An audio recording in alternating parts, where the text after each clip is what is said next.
Yo, what's going on, guys? CultofMush back at it with another video, and in this video, I want to go over 3 things that you need to know before getting into PC gaming. Now, I could obviously do a 10, 20 things you need to know before getting into PC gaming, but let's just keep it at 3, and in this video, I'm gonna be more so focusing on the negatives. I know whenever I do a video talking about the negatives of PC gaming, there's always a lot of comments hating, but I've been PC gaming for a while now, almost 5 years, and I have a good idea of how things work, and more so is that I think I'm very relatable to a lot of you guys. As a YouTuber, some of you guys might think that I have multiple testing PCs, but I don't. I only have my main PC, and then I have my editor's PC that we'll sometimes use for benchmarks, but outside of that, I don't have anything else. Sometimes I get video cards in from manufacturers, and that's very nice, but for the most part, I'm just gaming on my PC, I'm playing on my PC all the time, and I have a general idea of how things work on PC because I know my own experiences, I know all of my friends' experiences, and again, all of those guys, all of my friends, I think are very relatable to you. They're just normal dudes playing on PC. So I've been around the block, and I do think that my opinion carries some weight, maybe not a ton, but without further ado, let's get right into this. So first off, number 1 is the exclusive. A lot of times, we as PC gamers tout all the great exclusives that are available on PC, and don't get me wrong, there are a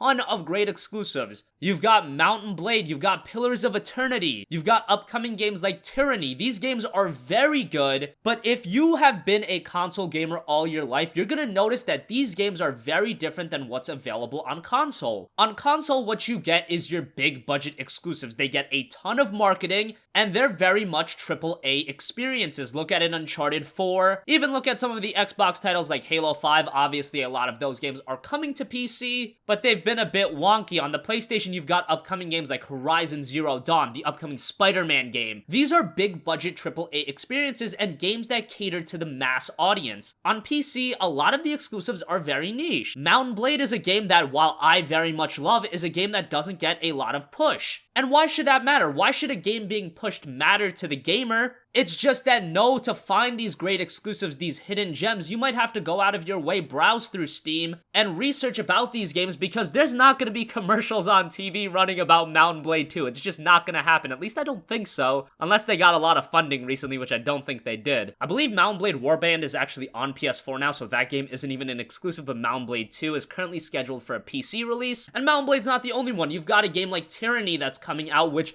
I am so excited for. Tyranny is probably my most anticipated upcoming game out of everything coming out, over Horizon Zero Dawn, over that Spider-Man game, over all those other games like Mass Effect Andromeda, because it comes from Obsidian, the guys behind the excellent Pillars of Eternity, and I'm excited for Tyranny because I'm informed about it. A lot of you guys watching this video that are looking to get into PC gaming, you're probably not thinking, I'm getting into PC gaming to play Tyranny, because it is a lower key game, and there aren't a lot of the big budget AAA experiences on PC. I know a lot of you guys are gonna point to Star Citizen. When that game actually comes out, let me know, because I've been waiting for that game for a long time. The story on PC is that a lot of the games are great. A lot of the exclusives are fantastic even, but these games are very much different than what you would expect on a console. Another great PC exclusive is Undertale. That game is fantastic, but again, it's not the type of big budget experiences that a lot of console gamers are used to. And that's not necessarily a negative, not being a big budget experience. Just know that it's very, very different than the exclusives you'll find on console. Number 2 is that things will go wrong, and talking to every single one of the people that I'm close to, my friends that PC game, they have all had issues one time or another. It just will happen. Hard drives failing, power supplies failing, all this kind of stuff, it will happen to you at some point. Unless you're extremely lucky, at some point you're gonna run into issues that you have to deal with. How you deal with those issues, and if you're willing to deal with those issues, is up to you. A lot of people are gonna be extremely pissed off the first time their mechanical hard drive craps out and they have to go buy a new one and re-download all their games. Things like that will happen. It's just a reality. I know that things like that also happen on console, but in my personal experiences and the experiences of the people that I talk to, it is more frequent on PC. It is getting better over time, and as you become more knowledgeable about PC gaming, like me at this point, if I do have an issue, I can remedy it fairly quickly, but when I started out back in 2011, 2012, I was dumb as hell, and troubleshooting an issue for me actually took a while. while. It's just those hurdles that you have to go through. But after you do become knowledgeable about everything that's in your PC, and that's why I implore people to build their own PCs, because it does give you an idea of what your parts are. It's just good to know things like that right away when you start PC gaming. But even then, you are going to go through the hurdles of things going wrong. Just the other day, you guys may have saw that I uploaded RX 470 gameplay. I swapped my GPU, the 1070, for the RX 470, and right after I did that, my audio just crapped out on my PC. I had no idea what was going wrong. Troubleshooted some issues, and I was able to fix it rather quickly, like in 12 hours, but you guys can see in that video, the audio is very inconsistent. That stuff just happens, and I don't mean to scare anybody away from PC gaming, because it's not like I'm facing these issues every day. It's more of every 4 to 6 months, but I just want people to be aware that those issues will arise and you will have to deal with them. And from my personal experiences, again, my personal experiences, I've had more issues on PC than I've had on console. Now, those issues are outweighed by the amazing experience PC gaming offers me, but nonetheless, that is something that you guys should know about. And finally, number 3 is longevity and upgrading your hardware. Now, this is something I actually made a full video on, so you guys can look that up on my channel if you want. And in that video, I talked about it more in a positive light, but I also want to give you that opinion in sort of a negative light. So the great thing about PC gaming is that there is longevity behind it. Unlike a console, even with the PlayStation now having the PS4 Pro, the consoles are very limiting, and as the years go on, you'll see performance deteriorating and getting worse and worse. I mean, compare some of the PS4 launch titles to a game like Just Cause 3. You'll notice that Just Cause 3 isn't very good on consoles, and I don't expect that to get any better, especially if you roll with the regular PS4 and you don't upgrade to the Pro. Then I see future games running even worse. With PC, the option is always there to upgrade, but upgrading obviously has a monetary value behind it. When you're building your PC for the first time and you're looking to build a PC that can play games at 1080p and 60 FPS, you get all your parts, but you're gonna notice in a year or two that performance is also gonna start dwindling. But the thing on PC is that you do have that option to upgrade, but that's gonna cost money, and that sometimes does sting. You're already dropping a decent amount of money to play games at 1080p and 60 frames per second, but that kind of quality of gaming gets more and more demanding as more and more intensive games come out. That's been slowed down recently by a little bit because games haven't been evolving that much recently. But it's still gonna happen even with a GPU like the GTX 1070 that I have. I expect in 2 to 3 years, the performance isn't gonna be like what I'm getting right now. And if you're the kind of guy where you do want to maintain a consistent PC gaming the whole way through, and that is at that 1080p 60 frames per second level, then you will have to upgrade. That's just reality. On consoles, you're just confined to what you have, but at the end of the day, what you have on consoles will at least be able to run those games. On PC, at least this is the case for me, I always look for consistency in my performance, and to have that kind of consistency, you are going to have to change parts. Not every year. I see some people that are biased towards consoles say that you have to upgrade every year, every 6 months. That's definitely not the case at all. But if you think about it, a console generation is like 5 to 7 years long at times. I don't know how you guys consider the PlayStation 4 and the PlayStation 4 Pro, if you guys consider that 2 different generations. I honestly don't know. But let's say the average console generation is 5 years long. If you built a PC back in 2011 and now it's 2016, chances are you probably upgraded at least once, maybe even twice for some of you guys. That's just the reality when you want to maintain that consistent performance. It's not a bad thing. The fact that we have that option on PC in itself is a great thing, but just know building a PC for the now to get 1080p 60 FPS at really high settings, that's not going to be sustainable for a very, very long time. It might be sustainable for a year, 2 years, but by that 3rd year, you're going to notice your performance starting to dwindle. So that's going to wrap up this video, guys. I hope you enjoyed. I hope you took something out of it. If you have a request for a future video, you can leave it in the comments section down below. As always, guys, thanks for watching, and I will catch you guys in the next one. Peace out.